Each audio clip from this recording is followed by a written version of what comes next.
Hey, this is Scott Love with the Rainmaking podcast. Our guest today is Brian Will, and our topic is the psychology of sales and negotiation. Brian, thanks for being on the show today. Scott, I'm excited to be here, man. The Rainmaking podcast, this is awesome. Absolutely right. It's all about making it rain. And so tell me this. I mean, the title of your book, No, the Psychology of Sales and Negotiation, that's interesting to me.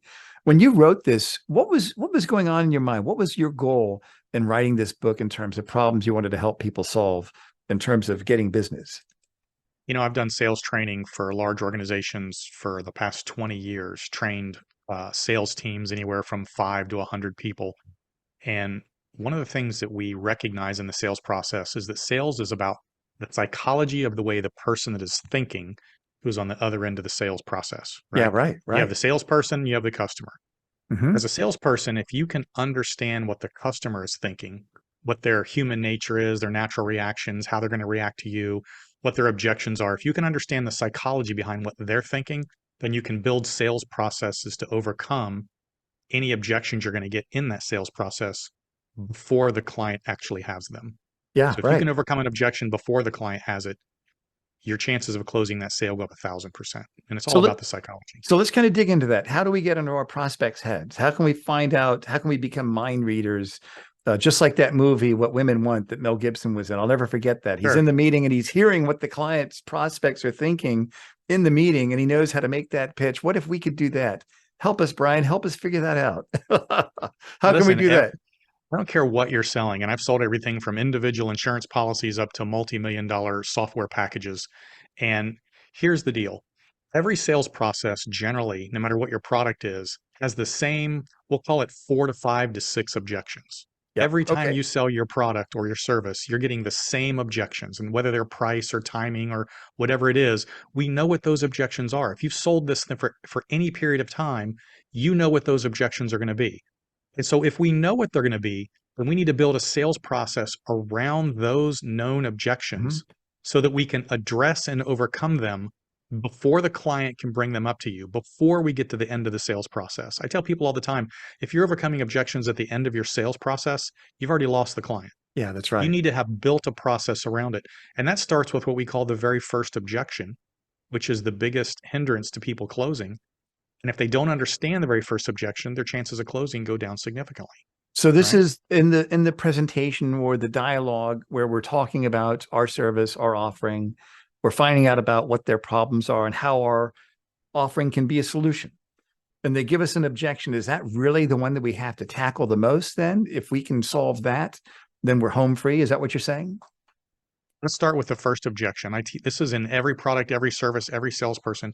And by the way, when we talk about sales, remember the person on the other end of the sales process is just a person. Yeah. And I don't care if you're standing at IBM or at Alston Bird or whatever, you're still talking to a person. And Yeah. that person has the same human nature, the same psychology as any other person out there, right? So don't get overwhelmed with the fact that it's a big company or it's something that you think is astronomically huge. You're still talking to a person. Okay. Yeah. And we know that the first objection every person has is they generally don't like nor do they trust salespeople. Yeah. Right. Right. This is the first objection, right? Hmm. Because people are afraid of salespeople. They're afraid of being sold a Yeah. product that they don't want, product that doesn't work, product that doesn't do what it says it's going to do, or a product that's overpriced. They're afraid of being sold, and they're afraid of the unknown in the sales process because people think salespeople have some magic voodoo that they're going to use on you to make you do something Hmm. you don't want to do, Hmm. right? Hmm. So if they're afraid of being sold and they're afraid of the unknown, we know this is the very first objection, then the first time they lay eyes on you, the first time you open your mouth, a wall of mistrust is between you and that client. That's right. That's kind of And if an assumption, yeah, right? and if we know that wall of mistrust is there, then your job as a salesperson before you ever pitch your product or try to convince them something is to try to get that wall of mistrust down. Hmm. And that wall of mistrust is based on a fear of being sold and a fear of the unknown. So how So do we we do teach that? How do we do that? well, so typically I would say something like this. I would say, listen, Scott, I know you're interested in my product, but in order for me to move forward, I got to do a couple of things. And if you'll bear with me a second, the first thing I need to do is I'm going to have to ask you a whole bunch of questions.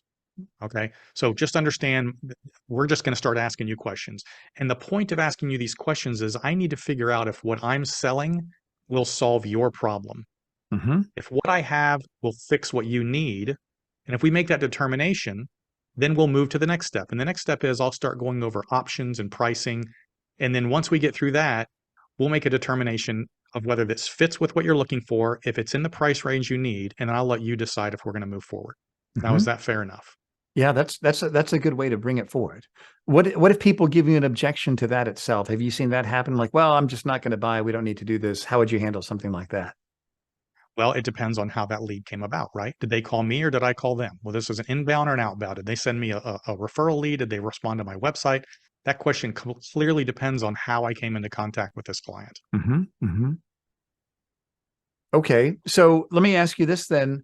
For those people that are trying to find out what are the normal types of objections, what have you done with organizations to really get that data? Do you survey their clients? Do you reach out to their customers? What have you done to kind of find out what their objections are going to be? So we literally just talk to the sales force. We put them in a room. Give me your top folks, put them in a room. What are the objections you get all the time, right? What are the four top objections? Let's write them all down. Let's say, okay, these are the ones we're going to get almost 80% of the time. This is what we're going to deal with.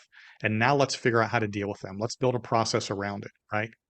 And I call this the three whys and a win, right? So if we're going into the sales process, I want to know why this person is shopping. That's number one. Why they should buy your product and not your competition's product. And number three, why should they buy it from you personally? What is it about your product that is better than the competition? What is it about you that makes them want to buy from you? So if I know why they're shopping, why your product, and why you, and the last one is I need to know when they're actually looking to purchase that product. If I Hmm. can find out those three whys and a when, then I Okay, again good. start to overcome the objections. Like the objection is, I'm not ready. Well, you just told me earlier that you need to get this done by September 1st. Well, I'm not sure I'm really looking right now. You told me this was your problem. And you also told me, by the way, we build this whole sales process that my product or service is going to solve that problem. So that's an objection they're not going to be able to have with you because we've already overcome it during the Right. fact finding phase of the process. So I like this. Let me go over this again. The top three whys and a when. Why are they Yep. shopping? Why they should buy your product and not your competition's product? Why should they buy from you personally? And when are they looking to purchase? So Yes. so I'd say like number two and number three, those are things that people should train their people on really how to understand and how to articulate that in conversations. What do you think about that? So we do is we build what we call specific and general scripting in the sales process. Okay, specific The and general beginning of the sales scripting. process is specific, right? I'm going to repeat. I need to ask you a bunch of questions. I'm going to go over your options. If we determine that my product can fit what you're looking for, I'll give you your options, your pricing, and then I'm going to let you decide, is that fair enough? That's a specific script we build based on your product or service you're selling. Mhm. So that is an exact thing that you say every time. After that, based on your product or service and what it is, we start building in generalized questions, right? These are the Mhm. questions we're going to ask, and those questions are based on the objections, right? Why are you shopping for this product? Have you shopped anyplace else? Have you talked to the competition? Oh, you talked to XYZ? I mean, they're a good company. They have a good product. Why didn't you buy that? Right. Right? I never trash my competition. They're a good Yeah. company. Right. Why didn't you buy that? And people will tell you why they didn't buy it. And by the way, you're now overcoming an Ah, objection later on because that's they've already great. told you why they didn't buy the last one. That's Okay. great. So based on what you're telling me, and by the way, I never ask people a budget ever, ever, ever, ever, ever. It's a terrible question, right? I always use a car example. Have you ever been to a car lot and bought a car and the guy said, "What's your budget?" Did you lie? Yeah. Of course you did. Right. Right. Yeah, of course you did. You lied low. So why would I ask you that question if I know you're going to lie to me? That's right. So I would say, listen, based on what you're looking for, I have a range of products that might go from $5,000 to $20,000. 5,000 is my very bottom low end, not a lot of benefits. 20,000 is my Neiman Marcus. Where do you think you fit within my range? And what I'm doing is I'm anchoring the bottom, setting the top, and allowing them to pick where they want to be, as opposed to lying to me and telling me I can only afford 500 bucks. Okay, good. This is good. So now you're getting some range for negotiation. You're kind of setting up a future conversation That I about where you're set the going to end up. range. Yeah. Yes, I Yeah. don't ask you what your budget is. I don't ask you what you're going to spend. Here's my range. Very basic 5, top end 15. Oh, good. Where would Good. you like me to start? Because I Yeah. don't want to explain every single thing I have on every Mhm. single product at every single price range. Tell me where you're at, and that's where we'll start focusing. We can always move up or down based on what, that particular price offers. And that Where takes the would you like pressure me to off. start? That takes the pressure off too, and it makes it all about them and what they want. They think that they're picking. That's the point. I'm going to let you decide. You get to decide if what I'm telling you will work for you. You get to decide if my price is in range. You get to decide what you're going to pay. Now I'm guiding them where I want them to go. Hmm. They're getting to decide every step along the way. That's great. Again, we're overcoming this objection later. Well, I can't afford that. Well, you told me that you were looking in the 10,000 range. I can afford 4. I don't have anything at 4. We've already established that. I'm 5 to 15. And if they don't have the budget, they're not qualified to buy your product anyways. Here's Yeah. the deal, Scott. You're not going to sell every customer. You're never going to have a 100% close rate unless, you're selling air and you're the only one that's got it. Yeah. So Right. if we know that you're not going to sell every customer by setting these parameters, by setting price ranges, by doing what we're doing, we're going to weed out people that can't afford your product and are going to waste your time. Why do you want to Yeah. spend 30 minutes or an hour or 6 weeks or whatever your sales cycle is on somebody if they were never really a prospect anyway? Hmm. Hmm. So let me ask you this question, Brian. I like the fact that we're starting this conversation with our prospect with questions. And Mhm. it gives us information. Do we go to the left or do we go to the right? It gives us criteria that we're going to talk about when we present what we're selling. How do you think someone can become better at asking questions? How can they become really good at this? Yeah. So again, we use sales training, you need coaching, and it is literally about getting up in front of a crowd and practicing. That's what it's all about. When we do sales training, I pull everybody up.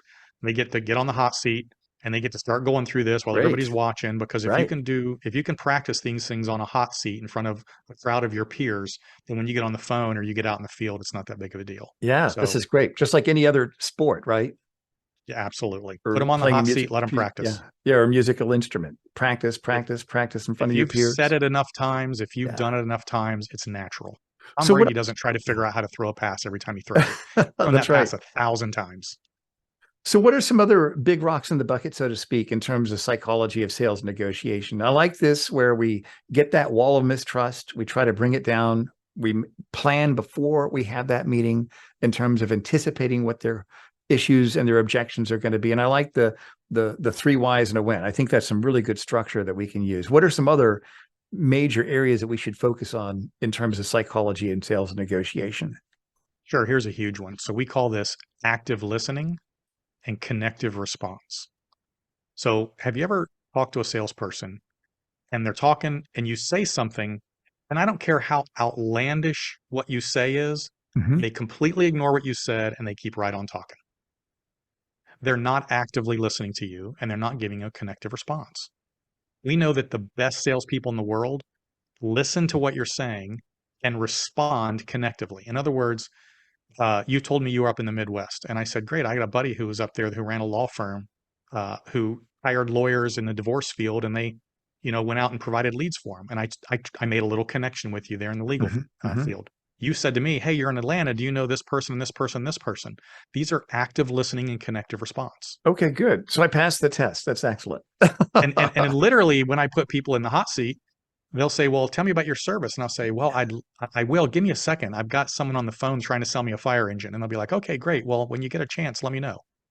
I'll be like, "Did you hear what I just said?"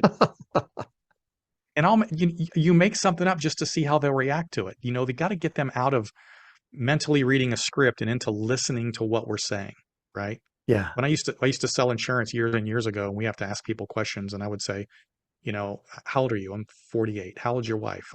She's 40. I say, "You have any kids?" "Yeah, I got 2. "How old are they?" "They're 12 and 5. Do either one of them smoke?" And they'd be like, "What?" Right? I'm knocking them backwards, like, "What? What?" Like, "I'm just kidding." Right? So again, it's active listening. It's because we know if you're going to be successful in sales, you have to make a connection. And the easiest way to make a connection with somebody is to get them to laugh. Right. And so if you're connective responses and then you throw silly things out or whatever, just say funny things like that, people will connect with you, they'll start to laugh with you, and then they'll start to like you, trust you, Yeah. and the I, process just goes on. I agree with you 100%. And I found when I'm making first contact with partners of big law firms to talk about something very personal to them, which is their career, I have to earn that trust. And I found that there's this wall that I have to bring down. I have to earn it. And one thing I can do that is through emotion. That when I say something that's professional and it's funny, it's not silly, it's not stupid, it's not insulting, it's not offensive, but that's kind of funny. there's an Mhm. emotional reaction. Now we have an emotional context to our Yes. relationship, which the Connection. psychology of that. Absolutely Yes. right. That's the And connection. yeah, and it's interesting how I remember someone said, "I don't know you, and I've never heard of you." And I told him, I said, uh, "That doesn't have any bearing on how good I am at how I could help you." And I said something else that was kind of funny, and the wall came down instantly. And now Yes. I've got, I wouldn't say I've earned his trust, but I've got a window to earn that trust. He's letting me proceed forward in our dialogue where I'm going to ask questions that are focused on what his goals are, his challenges, and then I've earned the right to make that presentation. So I think the concepts that you have, and I can't wait to read your book, by the way, Brian. I can't wait to read that because I think what you're saying is absolutely truthful for any sort of industry. And when people have to get people to make a decision to buy their Yep. services, whether it's legal services, recruiting services, or any sort of sophisticated service or product. And so tell me this with organizations that you've worked with. Tell me a story of an organization you worked with where they weren't doing any of this, but you worked with them and then you saw a change. What is it that you think was the big inflection point for them where they really were able to move the ball forward, so to speak? So there, I'll give you two examples. The first one is I was training an organization up in Milwaukee, and they had a call center. They were selling insurance in this call center. And what we found was that most of the sales force wasn't being trained in any of this, and all they were doing was reading. They were reading a script, they were reading benefits. Too many salespeople think if I just read the benefits Yeah, of what I'm providing, people will make a decision to buy. And maybe they will, probably they won't, but you're certainly not going to close as much as you need to in order for you to be profitable, the organization. So if we right, literally take simple things and we teach them simple techniques on how to make those connections and the better way to say things and the better way to present it, you see close rates go up as much as 100%. So right, really, right. it's just getting in and teaching basics. But let's go to a high ticket item, right? I'll give you an example. And this is an organization that had bought one of my companies. I've sold a couple companies in venture capital and one into private equity.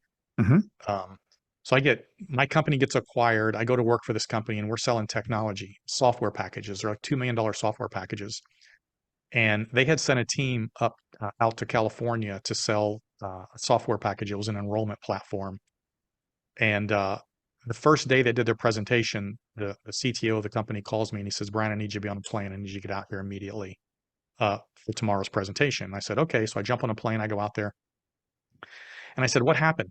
And he said, "Well, our head of development and our head of sales are up there just reading the script. They're up there just telling the benefits of this platform, and everybody in the audience was like a table of 8 people. They're just sitting there with their arms folded. They're not paying attention because it's just another sales team coming in to try to sell them some BS software for millions of dollars. And we need you to jump in here and help out." So I remember I walked in the room that day and literally like facing a gauntlet, big table, 8 people crossing their arms, looking like, who the hell is this new guy and what's he going to tell us? And why are we even here? This is a waste of our time. And I got a team from our company sitting off to the right of me, and there's a PowerPoint presentation behind my head on the wall, right? And they expected me to just go back into the PowerPoint and read this PowerPoint to them, which is what a lot of salespeople do. And I looked at the room, I looked at the people at the table, I looked at my team, I looked at the PowerPoint, and I thought, this is a waste of time. So I literally grabbed a chair and I drug it across the room and sat down at the table with the group Wow. of executives from this insurance company. And I said, "I am not going to try to sell you this software package today. Here's what I'm going to do. I've spent the last 15 years selling your product out in the field before I was acquired. I know what your product does. I know the problems with your system.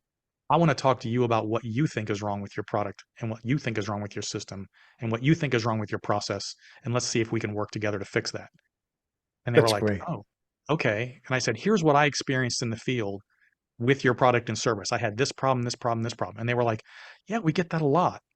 I said, "Well, let me show you something." And I turn around and here's what we do to fix that. Now let's talk about this problem. In other words, I sat down and connected with my audience. Yeah, right. That's And I great. talked to them about real world experience working with them and their company and the problems that their customers are having out there, not being able to utilize it efficiently. And by just having a conversation with them, within 20 minutes, they opened up and they were telling me everything wrong with their company. And I was just sitting there going, "Well, here's how I fix it. Here's how I fix it. Here's how I fixed it." And we did a $6 million deal that day. That's great. It's That's I not just want about to I want to clap, regurgitating facts. and give you some applause for that because that's classic.